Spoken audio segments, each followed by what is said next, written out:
बेटी तो जिठानी की है। ये कहानी शुरू होती है मेनका के ससुराल से, जहां अपनी किचन में खाना बनाती हुई मेनका एक हाथ से आंसू पोंछती जाती और दूसरे से सब्जी चलाती जाती। हमेशा सबका भला ही किया है भगवान, मैंने अपने सास ससुर को अपने पेरेंट्स के जैसे ही समझा और आज वही मेरे दुश्मन बने बैठे हैं। तभी कोकिला रसोई में आती है।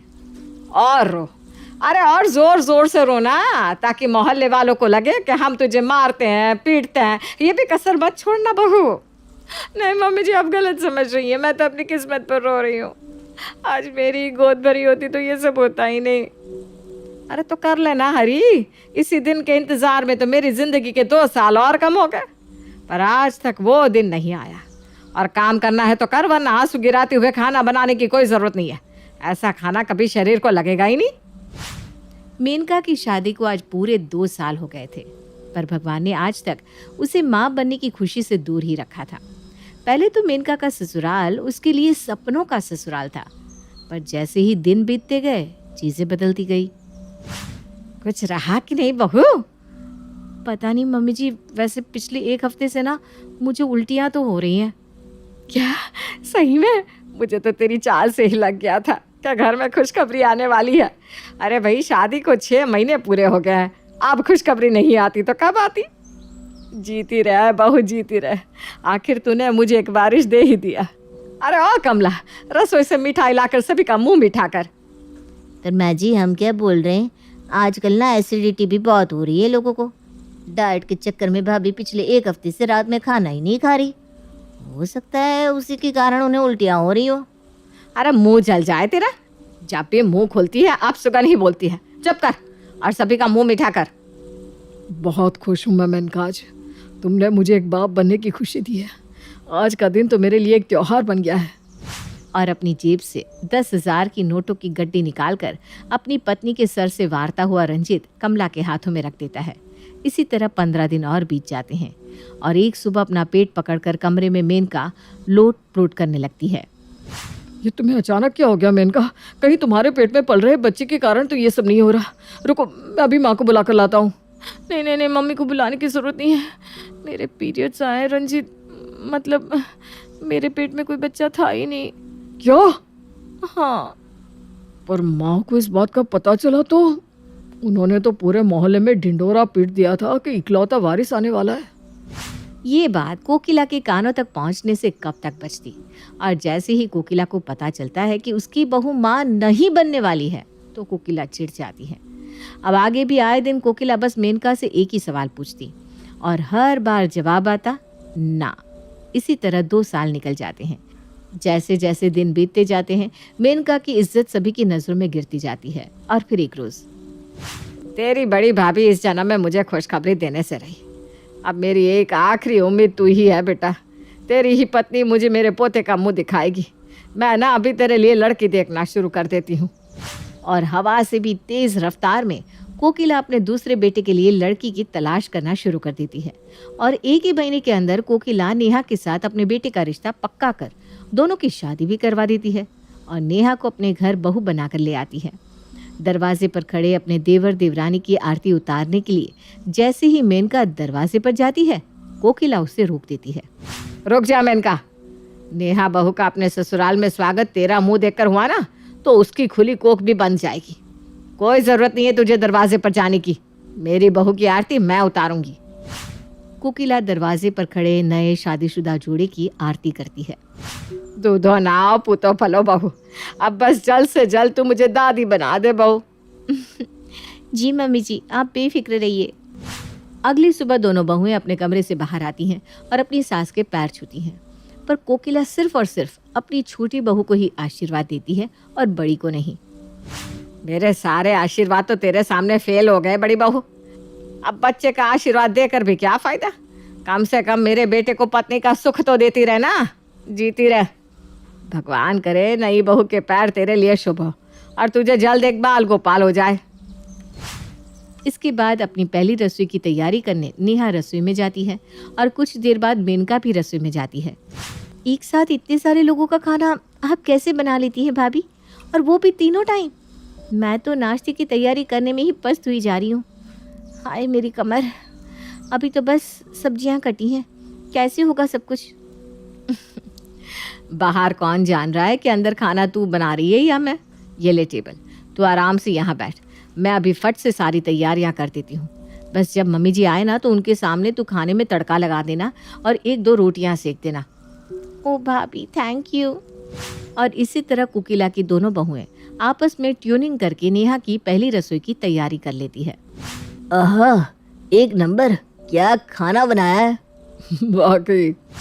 सभी मेनका के हाथों के खाने को नेहा का समझकर उसकी बड़ी तारीफ करते हैं और इसी तरह नाश्ते का काम निपट जाता है। दोपहर के वक्त भाभी, ये इतने सारे कपड़े निकाल दिए मम्मी जी ने, मैं इन्हें कैसे धोऊं? ऊपर से मम्मी जी तो वॉशिंग मशीन भी ऑन नहीं करने देती।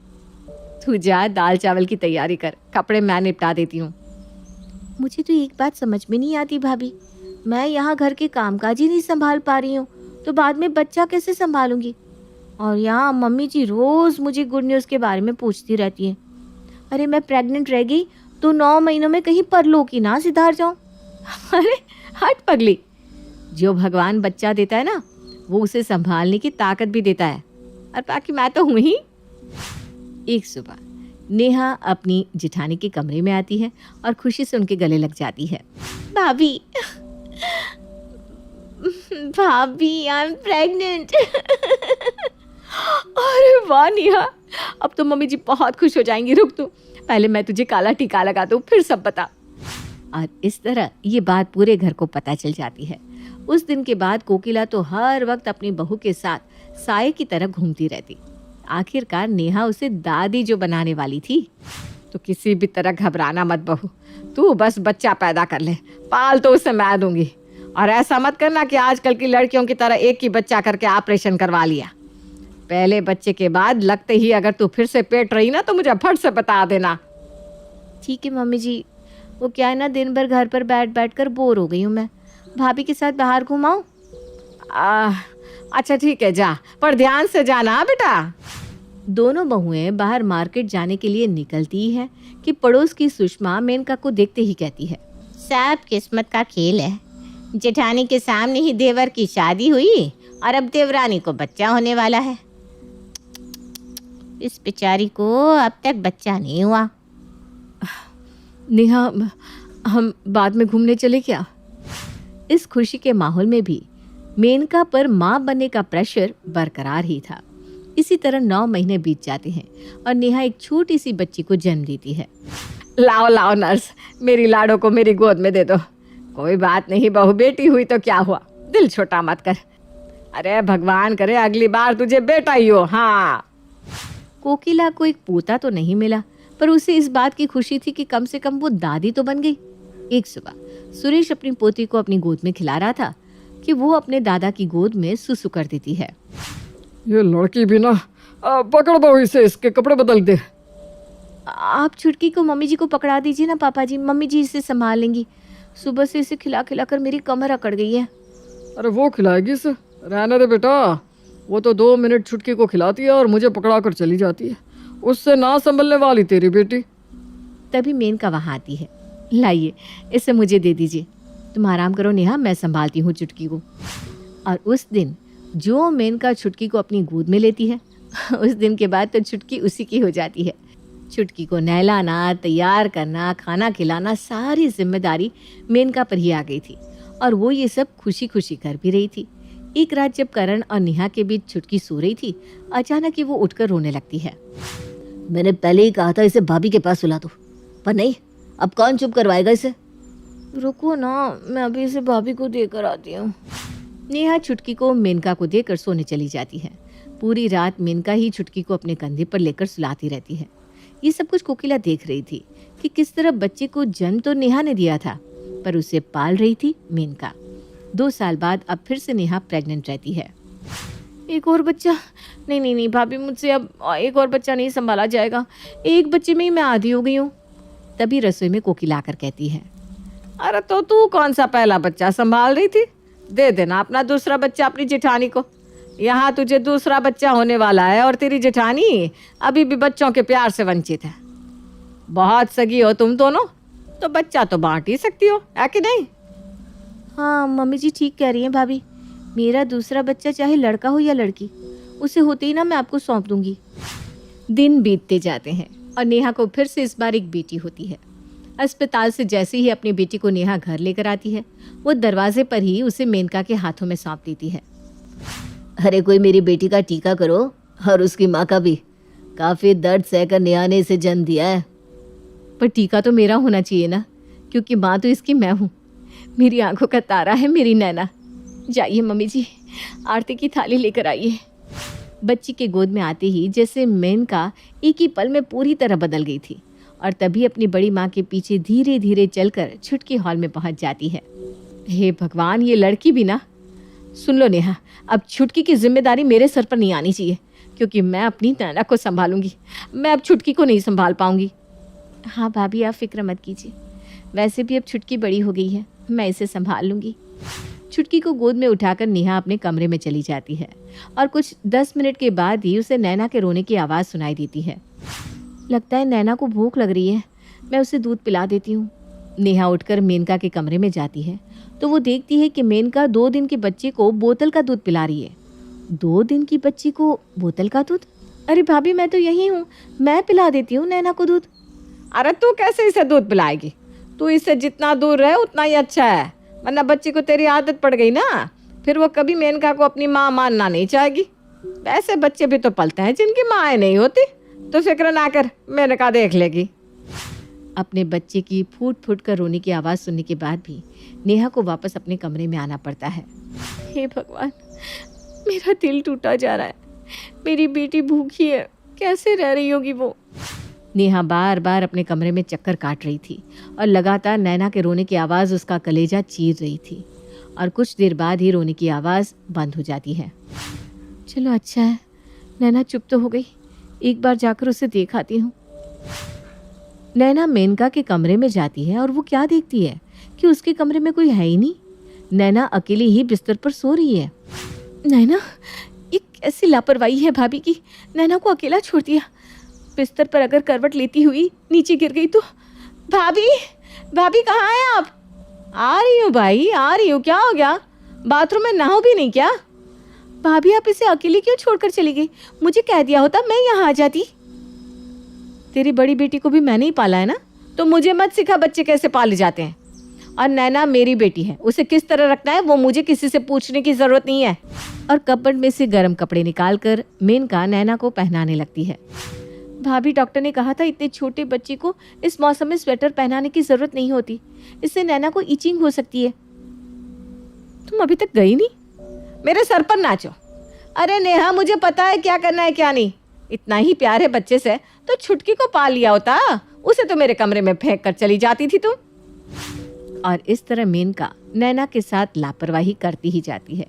कुछ देर बाद इतनी छोटी सी बच्ची को गोद में उठाकर मेनका किचन में काम करने चली जाती है। बाहर हॉल में बैठी नैना ये सब देख रही थी। क्यों तू बार बार नैना को देख रही है? अब वो तेरी नहीं रही। ओ बहू, और वैसे भी तेरा शरीर अभी कमज़ोर है, तो इन चीज़ों में ध्यान मत दे, जाकर कमरे में आराम कर। मेनका है ना, वो सब संभाल लेगी, उससे आदत है। और इसी तरह सुबह से रात हो जाती है। रात को सभी खाने के टेबल पर बैठे थे। मेनका के कमरे में नैना फूट फूट कर रो रही थी और मेनका आराम से सभी को खाना परोस रही थी। अब नेहा का गुस्सा फूट पड़ता है। वो मेनका के कमरे से अपनी बेटी को बाहर उठाकर ले आती है। मुझे नहीं देनी आपको मेरी बच्ची, मैं अपनी बच्ची आपसे वापस लेती हूँ भाभी। मेरी बच्ची कोई बोझ नहीं है जो उसे मैं किसी को भी सौंप दूँ। मेरी मति मारी गई थी जो मैंने मम्मी जी की बात मानकर आपको अपना बच्चा सौंपने का वादा कर दिया था। एक बच्चे का ध्यान उसकी माँ से अच्छा कोई और रख ही नहीं सकता, कोई भी नहीं। यही बात का एहसास तो मैं तुम्हें दिलाना चाहती थी नेहा। आज तो मैं हूँ, पर अगर कोई और होता और इसी तरह तुम उसे अपनी बच्ची सौंप देती, क्या पता वो तुम्हारी बच्ची को किस तरह रखते। अगर बच्चा पैदा करना ही है तो उसकी जिम्मेदारी खुद लो। किसी और के कहने पर या किसी और के लिए बच्चा पैदा मत करो। मैंने तो छुटकी को ही अपनी बच्ची माना था, तो नैना के साथ मैं ऐसा कैसे कर सकती थी? ये सब तो मैंने बस इसलिए किया ताकि तुम अपनी बच्ची को मुझसे वापस ले लो। अरे जब भगवान ने मेरी किस्मत में बच्चा लिखा ही नहीं, तो कोई और क्या मुझे अपना बच्चा देगा? ये क्या कह रही है तू बहू? ये जवानी की उम्र तो निकल जाएगी, पर बुढ़ापे में कौन रहेगा तेरे साथ? उस वक्त तेरा सहारा ये नैना ही तो रहेगी। मैं जानती हूँ अम्मी जी, आप मुझे कितना भी भला बुरा कहे, पर आपको मेरी फिक्र है, इसीलिए आपने नेहा को उसकी बेटी मुझे सौंपने को कहा। पर मैं किसी माँ के साथ गलत नहीं कर सकती। भगवान को मुझे बुढ़ापे का सहारा देना होगा तो दे देगा। और वैसे भी छुटकी और नेहा मेरी बेटियां ही तो है ना नेहा? हाँ भाभी हाँ। और उस दिन के बाद से दोनों बच्चियां अपनी माँ के साथ साथ अपनी बड़ी माँ के पास भी पलती हैं। इस वाक़ये के बाद अब नेहा में भी बड़प्पन आ गया था। वो भी समझ गई थी कि सिर्फ और सिर्फ अपने ससुराल वालों को खुश करने के लिए बच्चा पैदा करना गलत है। निस्वार्थ भाव से मेनका दोनों बच्चियों को बड़ा कर रही थी और 5 साल बाद भगवान उसे भी माँ बनने की खुशी दे ही देते हैं। अरे बाल गोपाल हुआ है, पूरे अस्पताल में मिठाई बंटवाओ, मेरी बड़ी बहू को बाल गोपाल हुआ है। राखी बंधवाने वाला आ गया भाभी। और इस दिन के बाद पूरा परिवार फिर से खुशहाल हो जाता है।